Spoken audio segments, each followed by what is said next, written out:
네. 지난 채시에 인제 다 하지 못해서요. 인제 제가 어 교수 원래 2 라고 해서 다시 했는데 인제 이 부분은 사실은 어 지난 차시까지는 그 2 장에 교재 2 장에 해당하고요. 이번 차시는 교재 1장 중에서 몇 개만 제가 몇 계절만 추렸습니다. 현실적으로 선생님들이 목표 표현을 교수할 때 적용할 수 있는 것들, 그러니까 교실 수업에서도 물론 이게 교실 수업을 기반으로 하기 때문에 겹치는 부분이 될 수 있죠. 목표 표현의 교수 원리에 들어가는 게 더 적합하다고 해서 거기서 일부를 지금 따로 해서 넣었습니다. 이 부분은 조금 실질적이고 또 앞서 강의한 내용과 또 뭐 겹치는 중복되는 부분도 있을 겁니다. 그래서 조금 빨리 나가도록 할게요. 핵심 기능을 핵심 내용을 다루는데 그 말씀드린 어떤 목표 표현 아서 어서면 순서와 원인이 있다면 교재에서 지금 이 내가 가르치는 것에서는 뭐 순서를 가르칠 것이냐 이유를 가르칠 것이냐가 교재에 명확히 나와 있기 때문에 그 내용이 핵심 내용이죠. 둘 중에 하나가 될 거예요, 보통은. 그리고 기능을 고려해서 적절하고 적당하게, 이게 굉장히 모호하죠. 그러니까 이제 상황 속에서 제시하라는 겁니다. 이제 순서나 이유 같은 것들은 어떤 상황에서도 사실은 어, 다 사용될 수 있죠. 근데 이제 뭐 이유에서도 아서어서는 굉장히 포괄적인 기능인데 느라고 같은 것은 주로 변명을 하는 상황에서 많이 쓰니까, 그렇다면 느라고를 소개할 때는 적절하고 적당하게, 그게 이유라는 어떤 핵심 내용보다는 핵심 내용이 잘 드러나는 것, 이유 중에서도 특히 느라고를 쓰는 상황이 뭔가 사과를 하거나 또는 그 변명을 하는, 그러니까 조금 긍정적이지 않은 경우에 더 많이 쓰잖아요. 그런 것이 상황에 적절하고 적당하게, 그런 얘기죠. 이 의미는. 그래서 그런 상황을 통해서 자꾸 보여주고 입력이 노출시켜서 입력이 그렇게 되도록 해야 된다는 거죠. 자, 그래서 첫 번째로는 목표 표현을 중심으로 전개를 하는데 제한된 시간이 가장 큰 중요한 우리의 그 어떤 제약 조건이 되죠. 의미와 기능을 시간이 많으면 뭐 잘 해줄 수 있겠지만 안내해 줄 수 있겠지만 제한된 시간에 제가 그래서 용어를 제시와 안내라고 설명이라고 하면 또 선생님들께서 자꾸 말로 뭔가 풀어주시려고 하기 때문에 목표 표현을 설명하는 게 아닙니다. 제시하고 안내한다라고 선생님들이 기억을 하고 계셔야 돼요. 그러니까 우리는 안내자의 역할이다. 그래서 때로는 정말 고급쯤에 가서는 설명을 해야 될 필요도 있지만 대부분의 경우는 목표 표현을 학습자가 스스로 그런 어떤 문법적 지식을 쌓아가면서 결국은 사용하도록 우리가 그 단계에 맞게 그 학습 수준에 맞게 연습과 활동을 우리는 고안해서 이끌어주는 거죠. 스스로 터득해서 활용하도록 이끌어주는 역할을 하는 거예요. 우리가 그 지식을 뭔가 교과목처럼 지식을 막 설명해 주거나 그런 것들이 아니라는 거죠.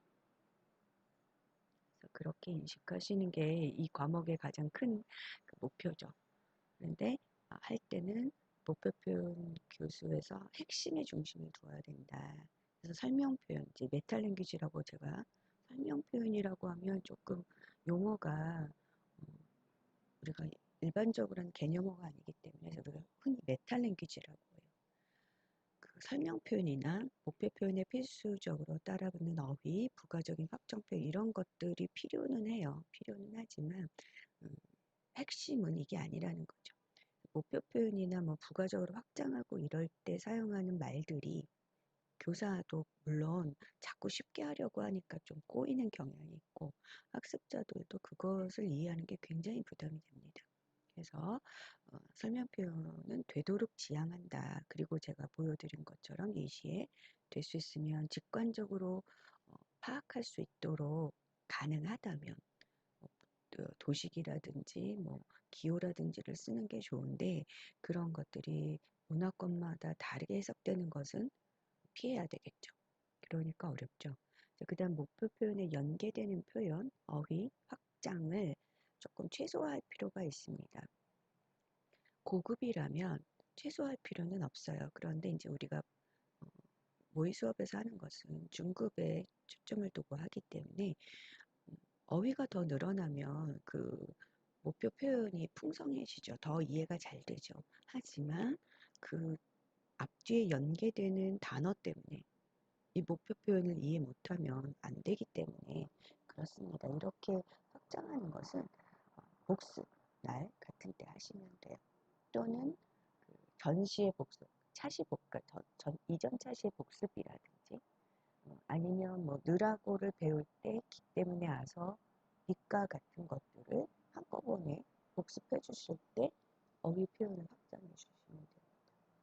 그래서 2단계는 사실 이런 확장은 우리가 모의 수업에서는 지원되지 않기 때문에 실제 수업에서만 염두에 두시면 될 것 같습니다. 제가 너무 모의 수업을 의식해서 이제 강의를 하는 것 같긴 한데 이게 지금 비대면일 때는 조금 의식을 안 할 수가 없어서 자꾸 그쪽으로 안내되는 것 같아요. 자, 그래서 이렇게 최소화하고 이렇게 하면 어떻게 하라는 말이냐. 동사, 형용사, 명사, 어휘 카드를 활용하거나 도식이나 그 시각자를 활용하시면 좋겠습니다. 넘어갈 때 안 지워지는군요. 자, 그 다음에 중점화된 기능 수행. 중점화된 기능은 뭐냐? 어떤 목표 표현이 갖는 다의적인 상황을 최대한 배제하고 그 해당 차시에 우리가 알려줘야 되는 그 기능을 말하는 거죠. 그래서 뭐 순서와 이유가 있다. 근데 이번엔 이유를 가르쳐야 되면 그것만 중점화된 기능이 이유인 거죠.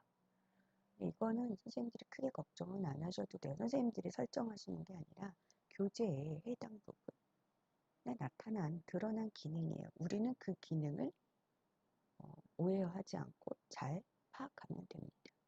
그래서 이제 이 부분은 교재에 해당 부분에 드러난 기능인데 이걸 우리가 알아야 되고 이거에 맞추어서 예문을 우리가 제시해야 되고 연습 문제도 제시해야 됩니다. 교재에 해당 부분 내가 이제 이거를 원인이라고 생각했다라고 하면 교재에 나타나는 예문이나 연습 문제도 다 분석을 해보세요. 그래서 원인을 나타낸 아서서이 맞다면 그것만 나올 거예요. 특히 예문에는 연습 문제에는 앞에서 순서에서 뭐 집에 돌아와서 밥을 먹었어요라고 하는 그런 순서에 시간적인 선후 관계가 있는 서라면 그걸 앞에서 배우고 뒤에 원인이 나왔다면 연습 문제에는 시간적인 순서에 와서도 노출될 수도 있습니다. 아, 그러니까 그거는 교재에 따라 다르거든요. 근데 이제 기본적으로는 예문 부분이 예문에서 우리가 주로 어떤 중점화된 기능을 이 과에서 중점화된 기능은 무엇인가 이 목표 표현이 그걸 알 수 있죠. 그래서 이제 연습 문제, 예시 문제 우리가 제작할 때 교사 제작할 때 이것에 초점을 둬야 돼요. 이것만 하신다고 생각하세요. 그게 간단하죠. 그래서 여기 아서서 다시 들었는데 후황제의 이유나 근거나 바빠서 못 갔어요. 또 선호가 분명 여기까지 제가 전차시에서 예시를 들었는데 또 하나가 있죠. 후행절의 수단이나 방법이 되는 왜 끓여가지고 학생들이 이런 표현 좋아하거나 끓여가지고 이런 구어적인 표현이요. 그거 끓여가지고 먹어야 돼요 할 때 그것은 수단이나 방법이죠. 근데 이제 끓여가지고는 구어적인 그런 어떤 표현이고요. 정확하게 그냥 끓여서 먹었어야잖아요. 그래서 아서서의 의미 기능이 세 가지나 되는데 보통 여기는 그렇게 많이 한국어 교육에 많이 노출되지는 않아요. 주로 이 두 개고 이걸 자꾸 예시를 드는 것은 초급에 노출되기 때문에 그래요. 대부분 초급에서 아서어서가 다 다뤄집니다. 그래서 이제 선생님들은 아서어서 하시지 마세요. 그래서 이게 중점화냐 아니면 이게 중점화된 기능이냐 그거를 빨리 파악하셔야 된다. 교재의 예문이 되고요. 아니면 연습 문제 중에서도 이렇게 박스로 주로 보통 보기가 나오죠. 그 보기는 중점화된 기능을 다룹니다. 근데 보기에 1, 2, 3, 4, 5, 6쯤 됐을 때 6개는 중점화된 기능이 아니고 앞서 전차 시에 배운 어떤 같은 형태의 문법 표현인데 다른 의미 기능이 살짝 노출되는 경우도 있어요. 물론 답은 아니에요. 답은 아니고 대화문 속에 그래서 요거 중심으로 보시면 될 겁니다. 그러니까 당장 선생님들께서는 목표 표현을 정하신 다음에는 그것의 의미 기능을 제일 먼저 파악하셔서 내가 이것을 잘 다룰 수 있는가를 보셔야겠죠. 그리고 연습과 활동은 꼭 필요한 것만, 그리고 적절할 때 배치하셔야 돼요. 근데 이 적절한 순간은 어, 정형화된 건 아니다. 고정된 건 아니다. 여러분 선생님들께서 수업하실 때 내가 수업 지도안에는 연습하고 활동하고 이렇게 그냥 했어요. 근데 하다 보니까 학생들이 너무 오늘은 이 목표 표현을 굉장히 잘 흡수하고 이해하면 연습을 빼고 활동으로 바로 들어가셔도 돼요. 그것은 수업의 운영이니까 다 아시죠? 정해진 룰은 없습니다. 그래서 이제 그러면 선생님들이 지금 이제 목표 표현을 할 때 설명 제시 할 때 주로 이제 거기까지 했죠. 연습은 아직은 안 다뤘기 때문에 그럴 때 여러 가지 원리들을 약간 무작위적으로 보여드렸는데 중요도 순으로 보여드린 건데 그렇다면 내가 목표 표현을 교수학습하는 단계는 뭘까? 그러니까 일반적인 단계. 그래서 제시가 되고요. 목표 표현이 이제 제시가 되죠. 그 다음에 의미와 기능. 이 부분을 제가 고민을 했는데 의미와 기능이 제시되는 거라고 생각해 주세요. 아까 안내라고 했죠.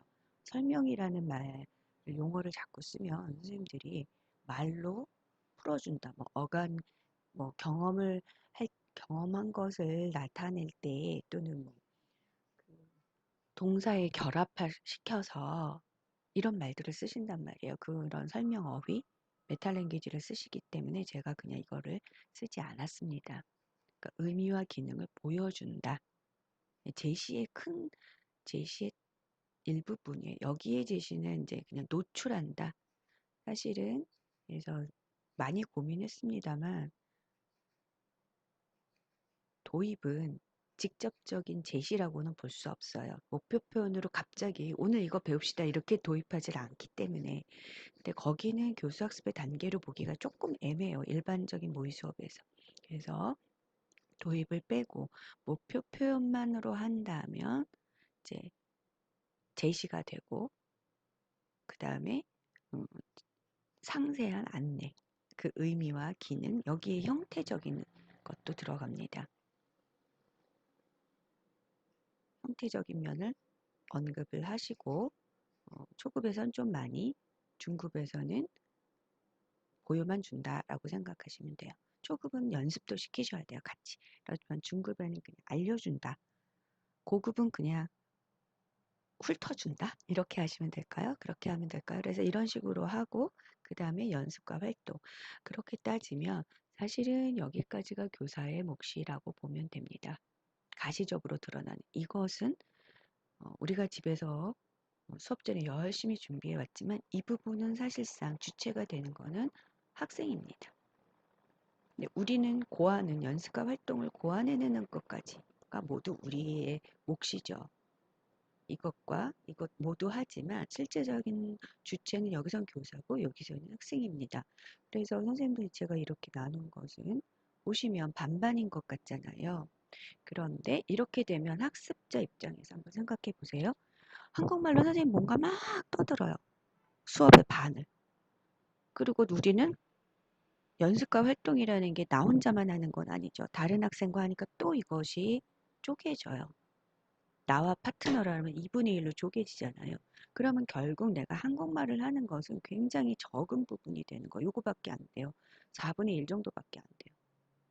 그러면 학습자는 전체적으로 굉장히 수동적이고 지루하고 집중이 잘 안 되는 거죠. 요 4분의 1을 위해서 계속 듣고 있는데 선생님들이 지금 이거 들으실 때도 집중 잘 안 되시잖아요. 저도 압니다만 한국말인데도 그러는데 외국말이면 더하죠. 중간에 잠깐 단어 몰라서 찾고 오면 벌써 막 어디 갔는지도 몰라요. 그럼 그때부터 이제 못 들어요. 한국말은 계속 나오는데 내가 쫓아가지 못하는 거죠. 난 여기서 끝난 거예요. 이만큼만. 그리고 여기는 거의 허송세월이 되겠죠. 자, 그렇기 때문에 제가 이 말씀을 드리는 것은 시간 안배에서 어, 이쪽 부분이 좀 많이 되도록 될 수 있으면 그럼 이게 줄어들잖아요. 그럼 또 학생이 설명이 부족하다고 해요. 그래서 약간 딜레마입니다. 그래서 이것을 좀 재치 있게 그래서 이 부분에서 선생님들이 많은 교육 자료를 동원하시는 거죠. 교사의 말로만 막 할 때 학생이 너무 집중이 안 되고 피곤도가 높아지니까 뭔가 시각 자료를 보여줘서 교사의 한국어를 놓친다 하더라도 시각 자료를 통해서 흐름을 쫓을 수 있게 한다든지 그런 식으로 하는 거죠. 그래서 그런 큰 흐름이 있다. 사실은 오늘 수업의 가장 큰 것은 이것이고 이 부분을 제가 설명 어휘 지향하시라는 의미에서 안 넣었다. 이 부분이 다른 교재와 조금 다른 부분이 되겠습니다. 그 다음에 뭐 다 비슷한 내용입니다. 연습과 활동이라는 용어를 계속 사용할 텐데요. 연습은 어떤 형식으로든 통제된 것을 말합니다. 그래서 단계가 있고 그것은 다음에 학습 지도안, 그러니까 수업 지도안 할 때 보여드릴 텐데요. 의미와 기능을 학습시키는 것이고요. 활동이라고 하는 것은 보통 대부분 연습과 활동이라고 할 때 활동은 선생님들 이렇게 개념이 잘 안 오시더라고요. 그러니까 학습자가 스스로 뭔가 의미 기능을 파악했다고 하는데 이제 스스로 대입해 가는 거예요. 교사가 뭘 주는 게 아니에요. 그러니까는 이게 태스크가 되는 거죠. 그래서 어떤 상황만 주고 자기가 말할 때 결국 이 배운 표현을 사용할 수밖에 없는 상황을 주기는 하는데 학습자들은 사용 안 하기도 해요. 그러니까 이제 교사가 실제로 돌아다니면서 이제 사용하라고는 하는데 이제 그런 태스크를 만들어내는 게 또 쉽지는 않고요. 그래서 여기서는 조금 통합적인 언어 기술, 말하기만 하는 게 아니라 말하고 듣고, 그러니까 다른 학습자와 굉장히 상호작용을 하면서 무의식 중에 사용할 수밖에 없게 만들어야 되는 거죠. 그러니까 이제 어렵고 사실 그게 그렇게 이상적으로 잘 나오지는 않습니다. 그래서 연습과 활동이라 할 때 연습은 교사가 짜여진 틀을 준다. 거기에 이제 대입한다. 그렇게 생각하시고 그게 이제 단어든 구든 절이든 문장이든. 근데 활동은 그냥 통째로 문장을 다 생성해내야 되는 거예요. 그래서 이제 이것의 양과 배치 시간은 학습자 상황에 따라서 조절하셔야 되고 이것은 이제 순서도 마찬가지인데요. 직관에 의해서 좀 판단을 하셔야 되죠.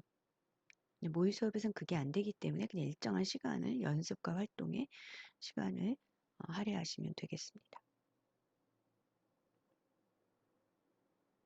다음으로는 설명 부분이 되겠습니다. 이걸 언급하지 않을 수 없어서 간결하게 하세요. 설명 메타랭귀지를 사용하지 않는 방향으로 하셔서 학생들이 알아듣는 말로 간결하게 그리고 쉽게 그리고 단계별로. 그러니까 이제 한국어 수업이 설명은 해야 되는데 자꾸 제가 설명하지 말라 그러고 어떻게 하란 말이냐. 어렵죠. 저도 사실 어렵습니다. 그래서 저도 이번 학기 학부의 유학생들을 데리고 온라인으로 하다 보니 이론 수업을 했거든요. 그러니까 좀 저에겐 도전인데 이론인데 선생님들처럼 이런 이론을 보여주고 제가 외국인들한테 풀어서 설명을 하는 거예요. 그래서 정말 좀 도전적이고 제 눈앞에 학생들이 보이지 않기 때문에 이게 어느 정도 먹혀 들어가나 소위 그거를 파악할 수 없었는데 어찌저찌 했어요. 그러고 나서 강의 평가를 굉장히 걱정을 했는데 대부분의 학생들이 생각보다 이렇게 쉽게 한국말로 이론은 제가 똑같이 했어요. 뭐 외국인 버전으로 만들지 않았거든요. 그래서 제가 쉽게 풀어주니까 이게 이렇게 어려운 내용이 용어가 이런 식으로 일상적인 용어로 이런 거구나. 그런 강의를 처음 들어본 거죠. 유학생 전용 과목이기 때문에 가능했던 거고 다른 데서는 한국인 용어로 그냥 이렇게 지금 나오는 것들을 그냥 다 이렇게 뭐 지향감 이런 말 그냥 다 쓰잖아요. 그래서 가능합니다. 이제 노력하면. 근데 이제 선생님들은 아직 감이 없으시니까 이제 조금 이게 가장 어려운 부분이고 저도 사실 경험이 있어도 어렵다 그 말씀을 드리는 거예요. 그래서 한국어 교육에서는 교수되는 학습 단위 하나하나가 다 기능이 있죠. 그리고 이제 그 기능이란 말을 우리가 사용할 수 없고 기능도 선생님들 지금 개념이 헷갈리실 거예요. 다른 과목에서 기능과 다를 수 있기 때문에. 그래서 구체적인 상황을 자꾸 준다고 생각하시면 돼요. 기능이 별게 아니에요. 그래서 거절할 때 사용하는 표현. 이게 주로 거절할 때 많이 나온다면 그거의 기능은 거절이에요. 뭐 이제 다른 이제 언어학 쪽에서는 뭐 화행 이런 것들이 이제 여기선 그렇게 말을 되는 거죠. 질문할 때 주로 쓴다. 그럼 질문의 상황을 계속 주시면 돼요. 목표 표현을 질문해서 계속 보여주시면 학생들이 질문할 때 쓰나 보다. 이렇게 되면 되는 거죠. 그래서 이제 지향하는 바는 한국어를 한국말로 가르치는데 메타랭귀지 사용하지 않고 설명하지 않고 해야 되죠. 왜냐하면 한국말로 설명을 하는 걸 못 알아들으니까. 설명하지 말라는 건 아니에요. 할 때 또 학생들이 알아듣는 학생도 있어요. 근데 이제 그거를 하지 말라는 그 하나의 가이드가 철칙이 아니라는 겁니다. 근데 이제 선생님들의 우리 경인에서 제가 이제 조금 걱정되는 바는 이미 선생님들은 지식을 전달하는 것에 너무 익숙해서 이걸 한국어 교육 버전으로 바꾸는 게 간단하지가 않은 거예요. 자꾸 자신도 모르게 무의식 본능적으로 지식을 전달하게 되거든요. 근데 이제 직관적으로 학생들이 이해하도록 한다는 그 좀 방향을 좀 바꾸시는 것. 그래서 내가 학습자라면 내가 이제 이거를 낯선 언어를 배운다면 어떨까를 자꾸 상상해 보시면 좋겠고요. 그러면 메타랭귀지 사용하지 않으면 어떤 방법이 있냐? 저는 뭐 그림과 도식을 그걸 다 할 수 있는 건 아니에요. 이런 시각 자료가. 그러면 안 되면이 아니죠. 주로 선생님들은 시각 자료와 함께 앞에서 배운 표현, 학생들이 앞에서 배운 표현, 단어, 앞에서 배운 문법을 활용해요. 그러니까 그걸 알고 있어야 돼요, 교사가. 그리고 뭐 거절, 질문 이런 게 다 학생들은 안 배운 말이거든요. 그런 말을 사용하지 않고 자꾸 할 수 있는 것들을 구안하셔야 됩니다. 그래서 수업에서는 모의 수업에 선생님들이 자꾸 메타 랭귀지를 안 쓰는 것을 원칙으로 하겠습니다. 이거를 허용을 하면 선생님들이 실제 외국인 만났을 때 수업이 전혀 나가지 않게 돼요. 그래서 모의 수업에서는 메타 랭귀지를 하시면 이제 제가 감점 포인트로 삼도록 하겠습니다. 그래서 어떻게든 해보세요. 지금 시간이 많으니까 목표 표현 하나만 해도 되니까 이때 이렇게 익히셔야 실제에 가서는 수업이 가능하십니다. 그 다음에는 핵심 내용은 최소한의 발화, 교사 발화는 최소한으로 해야 합니다. 근데 이게 너무 최소면 또 학생들이 불만을 터뜨리기도 해요. 그래서 이때 교사 발화는 메타랭귀지가 최소고 메타랭귀지를 없는 상태에서 계속 교사는 학생들이 이미 학습한 단어와 표현을 이용해야 돼요. 그래서 노출을 자꾸 시켜주는 거죠. 우리가 1급이면 니까를 배웠다. 그럼 우리가 평상시에는 아서어서 기 때문에 많이 말하지만 자꾸 니까를 사용하려고 애써 주셔야 돼요. 그러니까 교사의 머릿속에 적어도 목표 표현은 있어야 돼요. 그래야 무의식 중이라도 자꾸 사용하죠. 그래서 학생들한테 많이 들려주는 그러면 최소한의 발화로 수업을 어떻게 하느냐. 목표 표현이 사용되는 기능을 보게 한다, 보여준다. 그 기분을 가지시면 돼요. 그러니까 안내한다가 모호하니까 그 사용되는 기능을 내가 자꾸 시연해준다. 그러니까 자꾸 사용하면 돼요, 교사가. 또 그림을 통해서 부탁하는 것 같은 거는 그림을 통해서 보여주거나 이제 그림이 좀 적당하지 않죠. 그러니까 영상이 있다면 그 짧은 영상을 보여준다거나 그리고 어떤 상황에서 쓰이는지 알도록 기능으로 연습시키고 물론 형태 연습도 시켜줘야 되는데 제가 1번으로 삼지 않았습니다. 형태 연습. 1번으로 하면 선생님들이 1번에서 굉장히 오랜 시간을 할애하세요. 그렇게 되지 않도록 하시고요. 중요한 거는 우리가 설명을 잘하고 못하고가 아니냐. 학생들이 내가 뭐 보여주고 어쨌든 뭐 노출시킨 것을 입력한 것을 활용할 수 있는가. 근데 당장 어떻게 활용해요? 그러니까 우리는 안내가 되도록 태스크를 주는 거죠. 그러기 때문에 이런 일련의 과정들을 우리가 시나리오로 작성을 해요.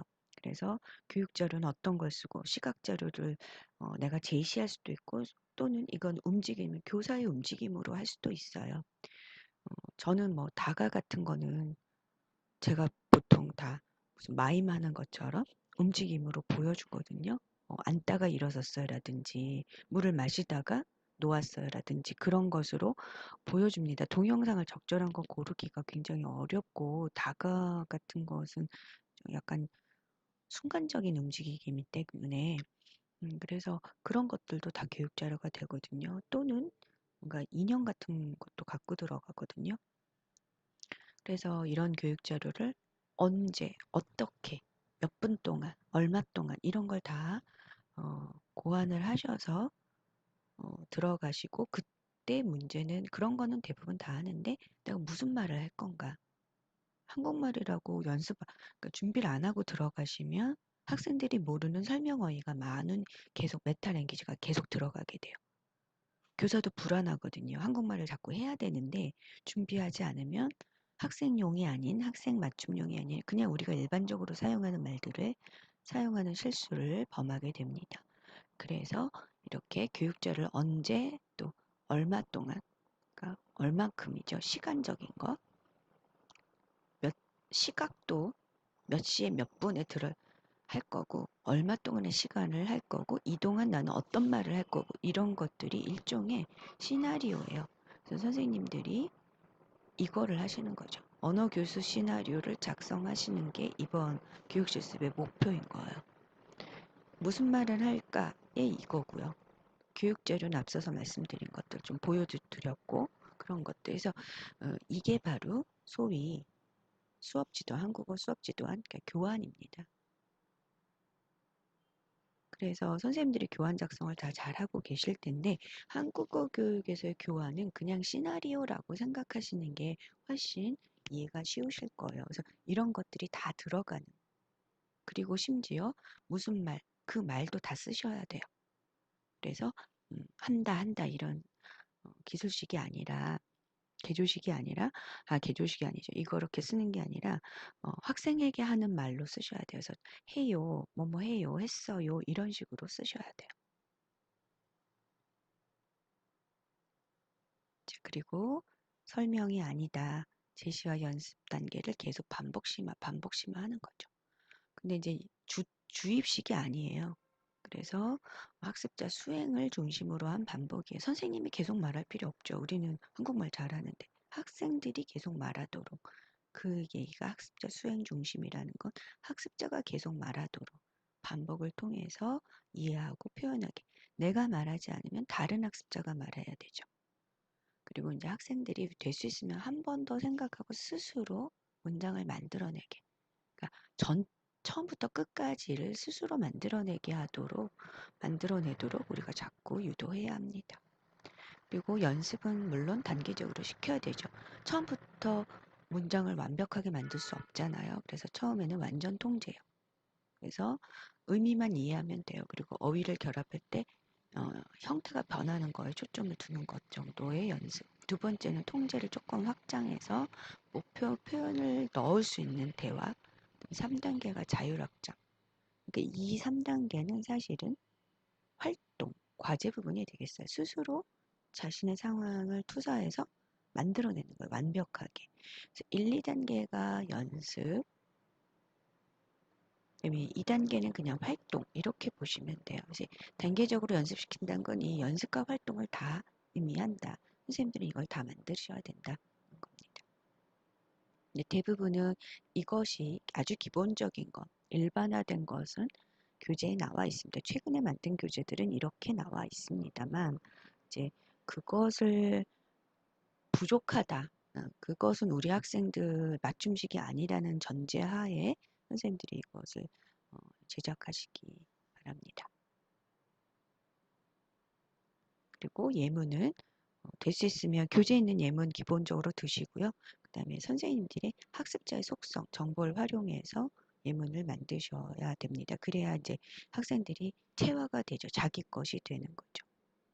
그래서 그날 학습한 표현, 그게 중점이지만 그 시점까지 이미 배운 표현을 이용해서 예문을 만들어 주시면 되겠습니다. 뭐 당연히 학생들의 목표, 관심사, 생활환경 등을 반영해야지 체화되는 것. 체화되는 게 바른 말로 관심과 집중이 돼서 학습 효과가 거두는 게 체화죠. 그래서 이제 교재에는 랑과 빠룰 얘기까지 나왔어요. 그런데 이제 뭐 그것은 선생님들이 그냥 읽어보시면 될 것 같아요. 학습자의 개별 어떤 그러니까 한국어 표현이 빠룰이잖아요. 그거는 이제 이런 중간 언어적인 속성을 많이 보이죠. 그런데 교사가 자꾸 적절하게 유도하면 그 안에서 수정이 이루어지죠. 그게 이제 조정되면서 한국어의 어떤 한국어 사용하는 사람들의 규범적인 언어 체계인 랑그로 되는 거예요. 그래서 처음부터 빠로리 랑그가 되는 게 아니라 학습자들의 그 중간 언어인 빠로리, 자꾸 교사와 또는 다른 학습자의 한국어 빠로를 보면서 랑그로 만들어져 가는 과정을 우리가 그 안에서 랑그로 만들어 가도록 유도해 주는 거죠. 그때 이제 학습자가 근거리 영역, 그러니까 배운 것을 알고 조금 더 어려운 지금의 목표 표현을 하는 게 근거리 영역이죠. 다른 어떤 이제 다른 교육학 분야의 근거리 영역 그런 것들의 개념도 여기에 적용할 수 있는 거죠. 언어학적인 빠롤과 랑구, 그다음에 교육학에서의 근거리 영역이 여기 다 적용이 되는. 그래서 한국어 교육은 유관 학문과의 그 어떤 융합적인 학문이 되는 거죠. 교육학적 관점과 언어학적 관점이 이렇게 여기에서 실현된다는 걸 이제 이게 이론적으로는 이 얘기가 이론적으로는 것은 이렇다 보여드렸습니다. 근데 이제 우리는 실제로 그것은 다른 과목에서 다 하셨을 거고요. 초보교사가 실수하는 것은 또는 혹시 선생님들이 실수하실 수 있는 부분이 가장 많은 부분이 목표 표현의 형태, 자꾸 설명하려고 하는 거. 그게 아니라 한국어를 학생들이 배운다는 것은 의미 알고 어떤 상황에서 쓰이는구나. 그리고 뭐 살다는 이렇게 쓰고 사는 으로 하고 가다는 가는 으로 하고 그런 변이형도 알아서 결국은 또 문법적 결합 양상 과거일 땐 가늘을 쓰고 현재면 가늘을 쓰고 이런 거에서 결국은 사용할 줄 안다. 결국은 이 모든 과정을 우리가 보여주고 아무리 열심히 잘 보여주고 잘 이해도 학생들이 사용할 수 없으면 안 돼요. 그러니까 사용할 줄 알아야 돼요. 조금 틀려도 사용하게 우린 만들어줘야 되는 거죠. 그래서 만들어줘야 되니까 상호작용 연습으로 강화를 시켜주고 이 부분은 자꾸 반복적으로 노출시켜야 됩니다. 그래서 오늘 학생이 한 60%, 70%만 이해도 된 거예요. 내일 또 계속 반복해주면 되는 거죠. 첫날부터 100%는 나오지 않습니다. 100% 나오는 건 이제 보면서 하는 거죠. 사용할 줄 아는 것을 한번 해보는 거죠. 선생님 앞에서. 그래서 확인받고 그 다음도 계속 반복 노출을 시켜줘서 강화시켜서 결국 랑그가 되도록 학기 말에는 만들어줘야 됩니다. 그래서 이제 이번 차시는 조금 짧게 제가 했는데 결국은 선생님들이 꼭 기억하실 부분은 이 부분을 해서 목표가 이거라는 것. 목표가 우리가 잘 설명했다. 학생들이 안다가 목표가 아닙니다. 한국어 교육은 학생들이 말한다가 목표입니다. 그러니까 말한다를 하기 위해서는 정확하게 말한다. 그 랑그가 되기 위해서는 우리 수업 중에는 랑그까지 하면 너무 좋겠지만 대부분의 학생들이 틀리고 고쳐주고 남이 틀린 걸 보고 내가 고치고 이러한 과정. 그러려면 상호작용 연습이 반드시 들어가야 합니다. 그리고 학생 입장에서도 이걸 하기 위해 지루한 이것을 기다리는 거죠. 이거는 인지적인 차원이니까 우린 이거를 교실에서 어떻게 많이 하고 그러니까 무한정으로 많이 할 수 없기 때문에 이것을 효과적으로 하기 위해 우리가 고안을 해가야 되는 거죠. 그래서 선생님들은 연습 문제와 활용까지 만들어내셔야 되고 교재에 있는 것을 기본으로 하시는데 활용해도 좋습니다만 교재 것만으로는 부족하기 때문에 더 보충하시기 바랍니다. 자, 그럼 여기까지 하고 다음 시간에는 학습 지도안, 그러니까 학습 지도안이 아니죠. 그 한국어 수업 지도안 교환을 작성하는 것을 구체적으로 실례를 들어서 한번 보도록 하겠습니다. 자, 여기에서 마치도록 하겠습니다. 감사합니다.